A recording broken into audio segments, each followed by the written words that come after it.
morning, everyone. Today is Monday. I hope you had a wonderful weekend and the weather today is beautiful, so I hope you can enjoy this wonderful story with me. It is called Bravery Soup and it's written by maryanncocca-leffler. Carlin was afraid of everything. He was afraid of bumps in the night, of trying new things, of being alone. He was afraid of his own shadow. "You need a bit of bravery," said his friend Zach, "and I know where you can get it." Early the next morning, Zach led Carlin to the edge of the woods. There they saw Big Bear, the bravest animal in all the land. He was standing by the fire, stirring a big pot of soup.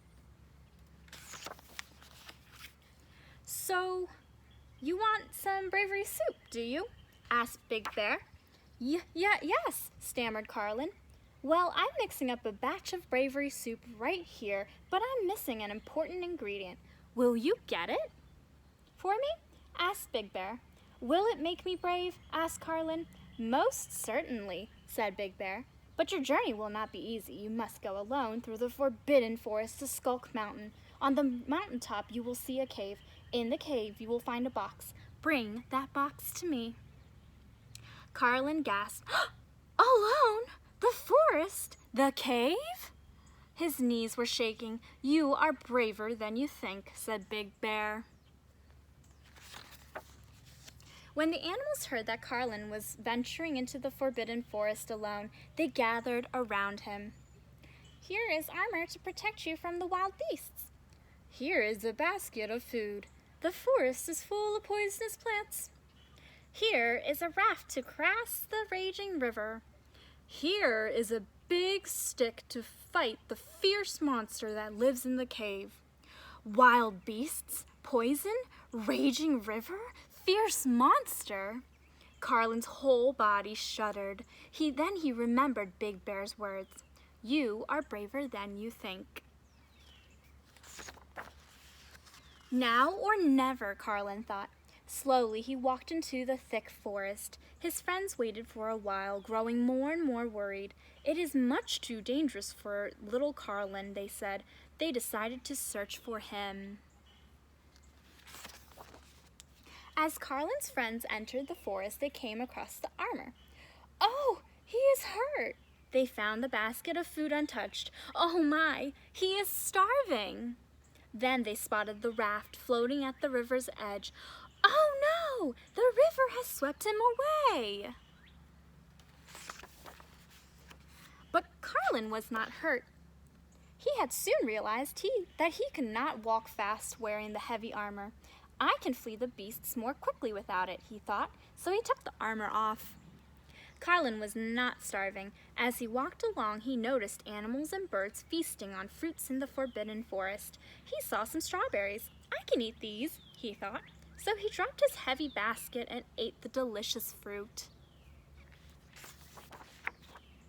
Carlin had not been swept away. When he came to the raging river, he found that a tree lay over the water. He tossed the raft aside. Carefully, he began to make his way across. He took one tiny step and then another until finally he reached the other side. "I did it!" he cheered. Carlin looked up. There before him was a Skulk Mountain. Carlin trudged on. The mountain was covered with thick bushes and vines. He broke his stick cutting a path. Then he spotted giant footprints. Carlin had discovered the monster's cave. Trembling, he entered. Minutes later, his friends found the broken stick by the mouth of the cave. "Oh no! He has been eaten by the monster!" But Carlin had not been eaten by the monster. He peered into the cave and squinted his eyes. There on the ground was the box. Just then, something moved from the shadows. The monster! Terrified, Carlin hid behind a pile of rocks. Suddenly, one of the rocks tumbled over. The sound made the monster jump and howl. "Who is it?" he whimpered. What do you want?" Carlin had cast a long, spooky shadow. Could this scary monster be afraid of me, he thought. My name is Carlin, Carlin said in his deepest, loudest voice. I came for the box. This box? The monster tossed the box towards Carlin. Take it, he said. Just please don't hurt me. Carlin grabbed the box and ran from the cave, bumping right into his friends. Run! The monster! They all raced down the mountain, over the river, through the forest, and back to the edge of the woods. And at last, the tired animals gathered around Big Bear's fire. Carlin carried the precious box. Now it is time, said Big Bear. Open the box. Carlin pried off the lid. The box was empty. Carlin was sad. I'm sorry, Big Bear. I didn't get the secret ingredient for bravery. But you did, said Big Bear with a smile. The box was always empty. Do you mean my journey was for nothing? Asked Carlin in surprise. Your journey was not for nothing, said Big Bear. You faced the forest and you faced your fear. It is not what is inside the box that makes you brave. It is what is inside of you. So what about the bravery soup? Asked Carlin.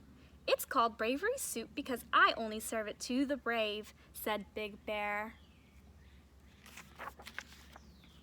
I am brave, said Carlin, and he held up his bowl. And wow, Carlin was able to face his fears and earn his bravery soup, and I know you can too. So I hope you enjoyed today's Read Aloud Bravery Soup. Please check the description below to see some suggested prompt writing.